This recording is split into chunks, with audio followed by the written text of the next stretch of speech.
Assalamualaikum Siap. warahmatullahi wabarakatuh.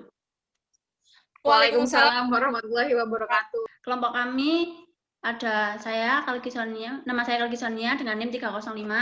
Dan saya Dias Pertiwi dengan NIM 307.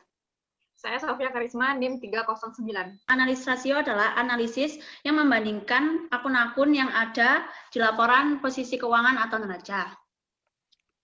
Lalu pada slide ini akan dijelaskan oleh Mbak Dias. Ya, yang pertama ada rasio likuiditas. Ya, di sini saya akan menghitung rasio likuiditas pada PT Adikarya Persero Tbk. Di sini ada dua rumus yang akan saya jelaskan. Kita akan membedakan di tahun 2018 dan 2019. Dan pada rasio lancar atau current ratio itu, rumusnya yaitu aset lancar dibagi dengan liabilitas lancar.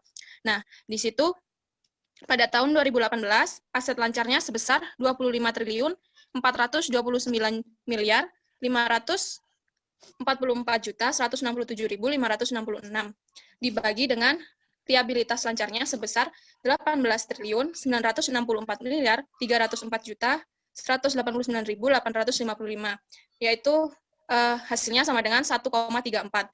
Dan di tahun 2019 aset lancarnya dia sebesar 30 triliun 315 miliar 155.278.021 dibagi dengan liabilitas lancarnya yaitu 24 triliun 493 miliar 176.967.328 dengan hasilnya 1,23. Dan rasio cepatnya ada rasio cepat yaitu rumusnya aset lancar dikurangi persediaan dibagi liabilitas lancar. Dan pada 2018 aset lancarnya sebesar 24 triliun 429 miliar 544.167.566 dibagi dengan persediaannya sebesar 3 triliun 840 miliar 262.544.356 dibagi dengan liabilitas lancarnya sebesar 18 triliun 964 miliar 304.188.855 dengan hasil yang didapat 1,13. Dan di tahun 2019 aset lancarnya sebesar 30 triliun 315 miliar 155.277.021 dikurangi dengan persediaan di tahun 2018 sebesar 4 triliun 542 miliar 917.552.518 dibagi dengan liabilitas lancarnya sebesar 24 triliun 493 miliar 176.968.328 dengan yang diperoleh sebesar 1,05. Itu dapat disimpulkan bahwa rasio lancarnya dia mengalami penurunan di tahun 2018 ke 2019, yaitu 2018-nya tadi sebesar 1,34, ke 2019-nya sebesar 1,23. Dan pada rasio cepatnya, dia juga mengalami penurunan di tahun 2018 ke 2019. Dan di rasio solvabilitas itu juga ada dua rumus. Yang pertama ada total utang terhadap ekuitas. Di situ rumusnya yaitu total liabilitas dibagi dengan jumlah ekuitas. Di tahun 2018, total liabilitasnya sebesar 23 triliun 806 miliar 329.077.039 dibagi dengan jumlah ekuitasnya sebesar 6 triliun 285 miliar 271.866.258 dengan yang diperoleh hasil 3,78. Dan pada tahun 2019 ekuitasnya yaitu sebesar 29 triliun 681 miliar 533.534.528 dibagi dengan jumlah ekuitasnya sebesar 6 triliun 834.297.680.021 dan hasilnya sebesar 4,34. Dan yang kedua rumusnya yaitu liabilitas jangka panjang terhadap ekuitas. Yang rumusnya yaitu liabilitas jangka panjang dibagi dengan jumlah ekuitas.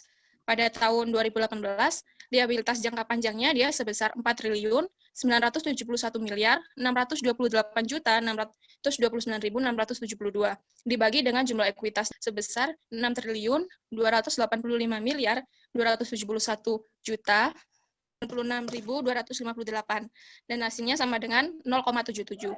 Dan di tahun 2019 liabilitas jangka panjangnya sebesar 4.188.358.566.200 dan dibagi dengan jumlah ekuitasnya sebesar 6.834.297.680.21 dan hasilnya sama dengan 0,75. Di total utang terhadap ekuitas itu dia mengalami kenaikan di tahun 2018 ke 2019. Dan di liabilitas jangka panjangnya itu dia pada tahun 2019 dia mengalami penurunan seperti itu. Dan selanjutnya akan dijelaskan mengenai rasio profitabilitas. Rasio profitabilitas itu adalah rasio yang mengukur kemampuan perusahaan dalam menghasilkan laba. Rasio ini biasanya digunakan oleh investor dan manajemen dalam perusahaan. Untuk perhitungan yang pertama ada tingkat pengembalian atas aset atau ROA, yaitu dengan cara laba bersih setelah pajak dibagi dengan total aset. Untuk tahun 2018, 45.029.449.105 miliar dibagi dengan 30.091.973.297 rupiah. Dengan hasilnya 0,021. Lalu yang 2019 itu ada 665.421.259 rupiah dibagi dengan 36.515.833.214.549 rupiah dengan hasil 0,018. Lalu yang pada tingkat pengembalian atas aset ini dari 2018-2019 itu tidak mengalami kenaikan ya, tapi mengalami penurunan. Terlihat dari perhitungannya yang 2018 itu hasilnya 0,021, 2019 itu hasilnya 0,18. Lalu yang kedua ada margin laba sebelum pajak dengan perhitungan laba sebelum pajak dibagi penjualan. Pada 2018 perhitungannya laba sebelum pajaknya ada 1.176.985.023 rupiah dibagi dengan 15.355.499.866.493 rupiah dengan hasil 0,07. Dan yang 2019 ini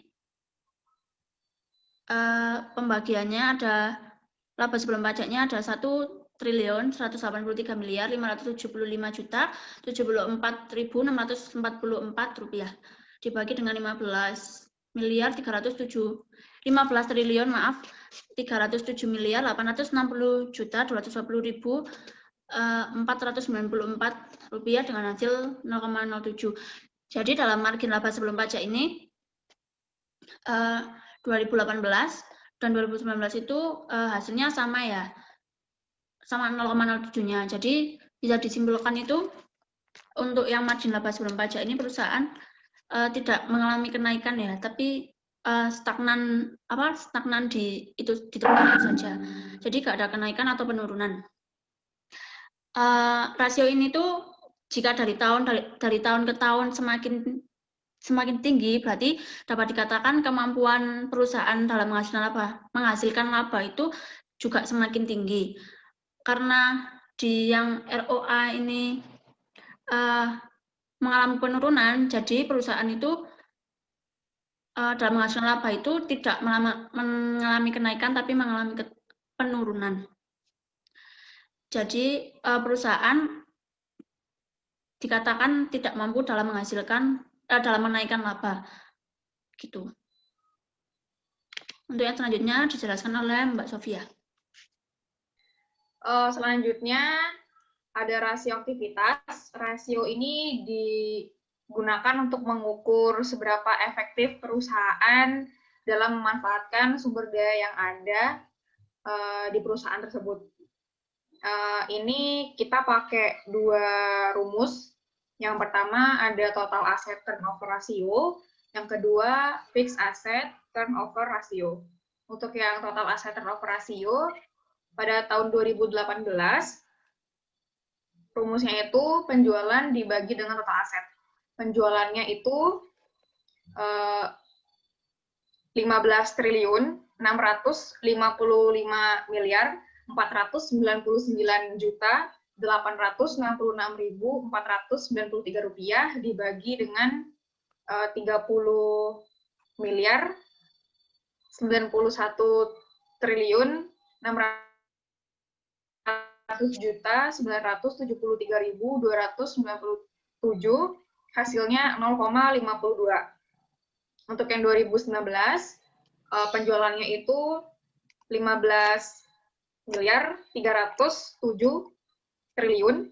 Maksud saya 15 triliun 307 miliar 860 juta 220.494 dibagi dengan total asetnya tahun 2019 itu 36 triliun 515 miliar 833 juta 214.549 rupiah, hasilnya 0,41. Kemudian untuk yang fixed asset turnover ratio, rumusnya itu penjualan dibagi aset tetap. Pada tahun 2018, penjualannya itu 15 triliun 655 miliar 499 juta 866.493 rupiah dibagi dengan aset tetapnya tahun 2018 itu 1 triliun 573 miliar 323 juta 727.093 rupiah, hasilnya 9,95. Kemudian untuk yang tahun 2019, total penjualannya itu 15 triliun 307 miliar 860 juta 220.494 dibagi dengan aset tetapnya itu 1 triliun 836 miliar 864 juta 787.309 rupiah, totalnya 8,33. Langsung saja ke rasio nilai pasar.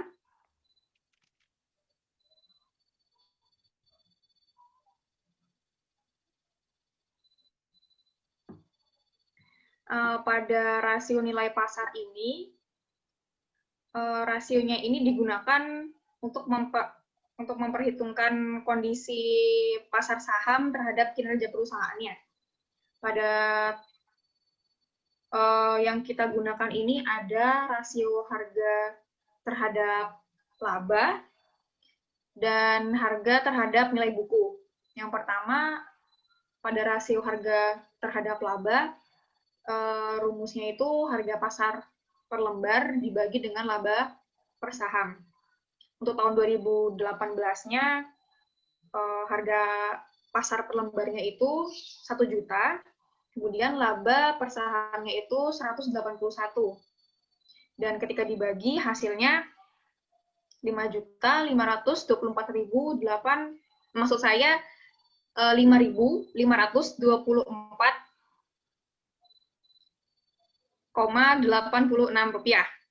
Kemudian buat tahun 2019-nya, harga pasar per lembar sahamnya itu masih sama, 1 juta, dibagi dengan laba per sahamnya 186, hasilnya 5.376,34 rupiah. Untuk yang harga terhadap nilai buku, rumusnya harga pasar per lembar dibagi dengan nilai buku per lembar saham. Untuk tahun 2018, harga pasar per lembarnya 1 juta dibagi dengan nilai bukunya 100, hasilnya 10.000. Untuk tahun yang 2019 sama, harga pasar per lembarnya 1 juta dan nilai buku per lembar sahamnya 100, jadi hasilnya 10.000. Solusi yang dapat kita buat perusahaan itu, solusi yang dari saya ya sebaiknya perusahaan itu selalu memelihara kinerja yang lebih baik lagi dari tahun 2018 sampai 2019 karena berdasarkan rasio keuangan pertumbuhan rasio itu dia masih mengalami penurunan dan sebaiknya itu perusahaan mencari alternatif lain seperti itu. Dan selanjutnya kalau ada yang mau ditambahkan silakan. Tadi dalam rasio profitabilitas mengalami penurunan, seharusnya perusahaan meningkatkan kemampuannya dalam menaikkan laba ya, dalam kayak perusahaan itu seharusnya ini menaikkan pendapatannya dari penjualannya. Jadi penjualannya itu lebih ditingkatkan kayak ya lewat promosi-promosi gitulah pokoknya. Pokoknya solusinya ya itu lebih meningkatkan kemampuan dalam meningkatkan laba. Kalau dari saya mungkin udah cukup, nggak ada tambahan lagi karena udah dibahas sama teman-teman. Mungkin segitu aja. Ya, jadi saya tutup ya. Terima kasih teman-teman sudah melakukan presentasi, dan juga terima kasih teman-teman yang sudah mendengarkan kami presentasi. Bila kami ada kurangnya, terus ada kesalahan pengucapan dalam segi materi atau pengucapan dalam segi angka, terutama mohon dimaklumi dan dimaafkan karena kami juga sama-sama belajar. Itu saja dari kami. Wassalamualaikum warahmatullahi wabarakatuh.